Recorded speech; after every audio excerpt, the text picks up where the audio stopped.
I'm Sarah Jensen, and I serve as a Navy officer. But to my father, Robert, I was never more than a dropout and a disgrace. That was the label he stamped on me long before I earned my rank, and he carried it like a weapon he used against me at every opportunity. He loved to remind me of my failures, real or imagined, and made sure everyone in our family knew that in his eyes, I was nothing. On the Tiger Cruise, where families were invited aboard to see the ship, Robert walked the deck like it was his personal stage. He wore a cheap Navy dad hat and puffed out his chest, talking over everyone and pointing at equipment he didn't understand, acting like he knew every bolt and rivet. To other families, he sounded like a man of authority, someone worth listening to. I watched from behind the scenes as he gestured with his thick hand, voice booming with confidence, spinning stories he had recycled 100 times before. Then the ship's loudspeaker crackled, and the ceremony began. The mood shifted from casual chatter to formal silence as the crew and guests gathered on the deck. The Command Master Chief's voice carried over the wind as he introduced the ship's new executive officer. I stepped forward into the sunlight in full dress uniform, gold bars gleaming on my collar, every detail of my appearance sharp and exact. Robert's smug grin faltered, his eyes narrowing as recognition hit, and the color drained from his face. In that moment, the man who had spent years calling me a failure stood frozen, trapped in the reality he had denied. That stunned expression was earned, but it didn't happen overnight. To understand how I went from the family disgrace to the second in command of a warship, you need to hear the story that led us here. I grew up in a house where tradition was treated like law. My father, Robert, was a retired Navy chief who believed the only path to respect was the one he had walked himself. He lived by rigid rules, loud opinions, and the certainty that he was always right. My mother, Carol, tried to keep the peace by smoothing things over, but her silence only strengthened his control. And then there was my brother Mark, the shining example, the golden child. He had a corporate career, promotions to brag about, and a life that fit neatly into my father's version of success. At every turn, Mark was celebrated. His promotions were toasted, his decisions praised, his every step treated as proof that he was carrying the family name with pride. My achievements, though harder to explain and less traditional, never seemed to measure up. When I spoke about my training or my assignments, I was met with a scoff or a dismissive wave. To my father, I wasn't a rising officer. I was just the one who couldn't stay on track, the one he labeled a dropout, no matter what I did. One evening at a family dinner, the pattern repeated itself with cruel precision. We sat around the table, while my father lifted his glass high and boomed a toast to Mark's latest promotion. To Mark, he declared, his chest swelling with pride. A real career, something solid. Not like some people who can't seem to hold anything down. Laughter rippled through the room, but not from me. I sat in silence, my stomach turning heavy as the words sank like stones. My brother smiled modestly. My mother kept her eyes down, and I was left carrying the familiar weight of being less than enough. Later that night, I packed my bag in the hallway, trying to ignore the sting of humiliation that clung to me. My father appeared suddenly, his shadow filling the narrow space. His face was hard, his eyes full of contempt. "When are you going to stop embarrassing us?" he demanded, his voice low and sharp. "You wash out of every program. You're a dropout. A lowlife." His finger jabbed toward the door, each word driving deeper. "Get your gear and get lost. I want you out of my house right now." I stood tall, forcing my face into calmness I didn't feel. Something inside me snapped into clarity, a voice that wasn't afraid anymore. I locked eyes with him and asked evenly, "Is that an order, sir?" For a moment, he faltered, caught off guard by the formality in my tone. Then his anger flared again, and he barked, "You bet it is." I gave a short nod, shouldered my bag, and answered in the only language he respected. "Aye, sir." That exchange sealed it. In his eyes, I was gone, cast out like dead weight.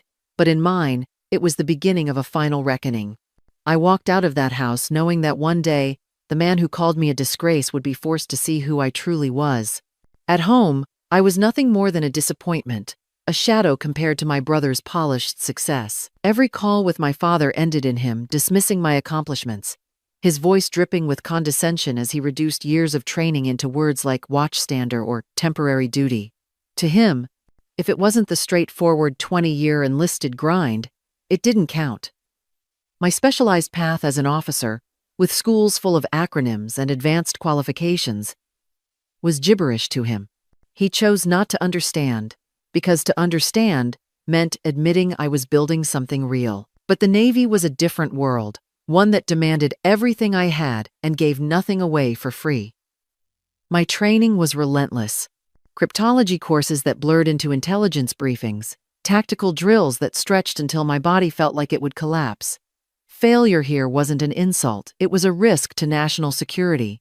Every qualification I earned came after weeks of sleepless nights, memorizing procedures that could mean the difference between survival and disaster. I carried that weight with pride, even if my father mocked it. The moment that defined me came deep in the Combat Information Center, a windowless nerve center lit by the glow of radar screens. The air was tense. Every crew member locked into their station with quiet focus. Then a new contact appeared, small but moving fast, breaking away from a cluster of fishing boats. Its profile matched that of a hostile fast attack craft, and it was headed directly for us. My voice cut through the room, steady and calm. Contact, starboard quarter, Skunk Alpha. Recommend condition 2. Spin up illuminators for the 5-inch. The order snapped through the comms, and the ship came alive. Hatches slammed, systems powered, the pulse of readiness spreading like electricity. I didn't hesitate, because hesitation could kill us. My eyes never left the screen as the vessel drew closer, ignoring our hails. Then, just as our weapons locked on, it veered away, breaking off and disappearing into the night. A test, nothing more, but one we had passed cleanly. Behind me, Captain Rostova had been watching with her usual sharp silence. She rarely wasted words, but when she did, they mattered. She stepped closer, her eyes fixed on me. "Good work, Jensen. That's why you're on the XO track." That single sentence carried more weight than every empty cheer my father ever gave my brother. It was earned, forged in pressure, and I carried it like armor. Moments like that made the contrast even sharper. At home, I was mocked, a so-called dropout who couldn't stick with anything. At sea, I was trusted with lives, with weapons, with decisions that shaped missions. My father's world was rigid and outdated, one that dismissed anything he didn't recognize. My world was built on competence, on clarity under fire, on trust earned through action. I lived in both for years, code switching without realizing it. In one world, I was Robert Jensen's failure of a daughter. In the other, I was Lieutenant Jensen, respected and relied upon. It was a split identity I carried quietly, until the night I finally understood. My father would never see both versions. He chose only one. But one day soon, I would make sure he stood face to face with the truth. Because in the end, I wasn't both. I wasn't a dropout, and I wasn't a disgrace. I was the officer at sea. When my father ordered me out of his house, I didn't cry. I didn't argue, and I didn't beg for him to change his mind. Years of carrying his contempt had already burned away whatever softness I once had. I walked away with my bag slung over my shoulder and a strange calmness in my chest, the kind that only comes when a decision is final. That night, in a quiet hotel room, I opened my laptop to prepare for my next deployment, determined to keep moving forward. In the middle of the checklist, a new message appeared. The subject line read, USS Roosevelt Tiger Cruise information.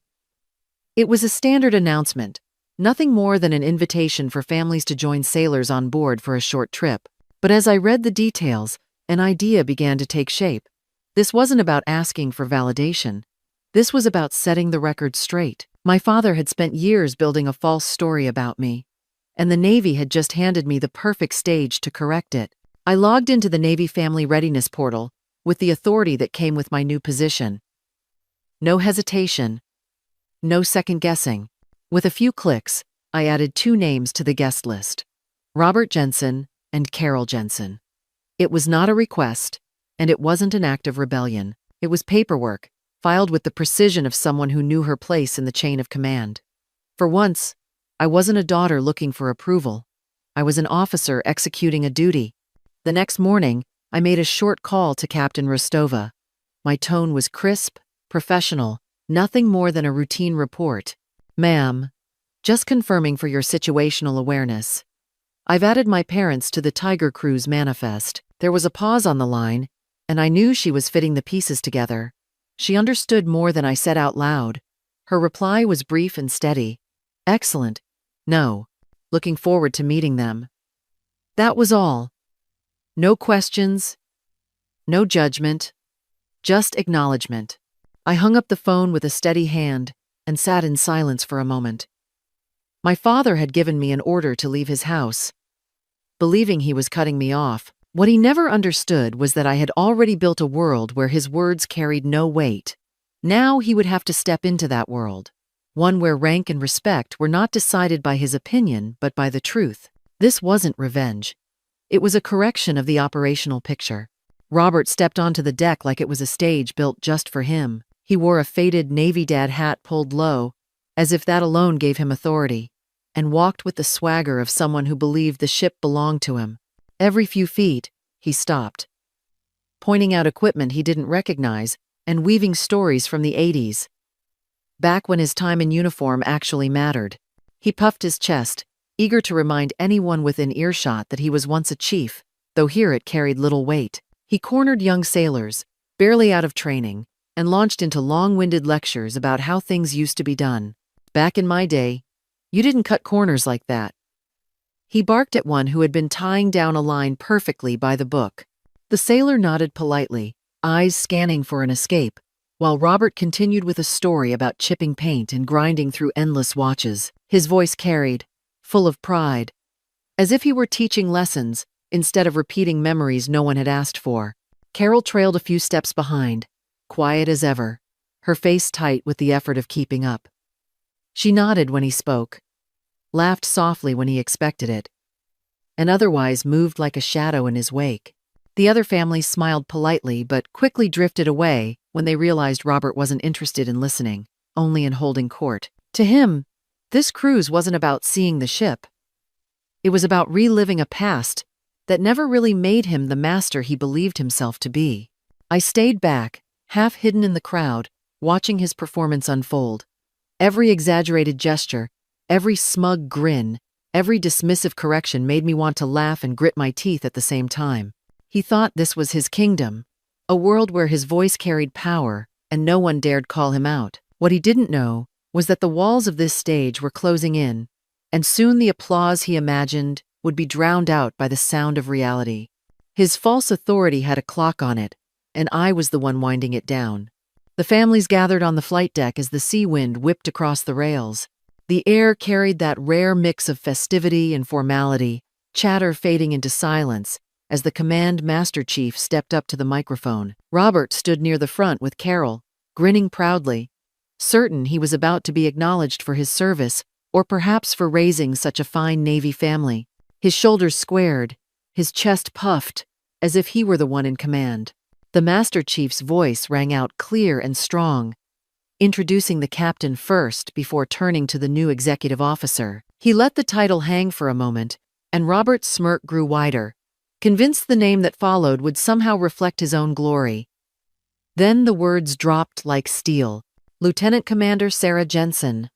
A piercing whistle sliced through the air, and I stepped into the sunlight in full dress uniform, gold bars gleaming, every step sharp with precision. I didn't look at him at first. My gaze stayed forward, fixed on the assembled crew. Around me, sailors snapped to attention, salutes rising in perfect unison. They weren't saluting Robert's daughter, they were saluting their XO. The applause from the families was polite, but the synchronized respect of the crew thundered louder than any cheer. Only then did I glance toward him.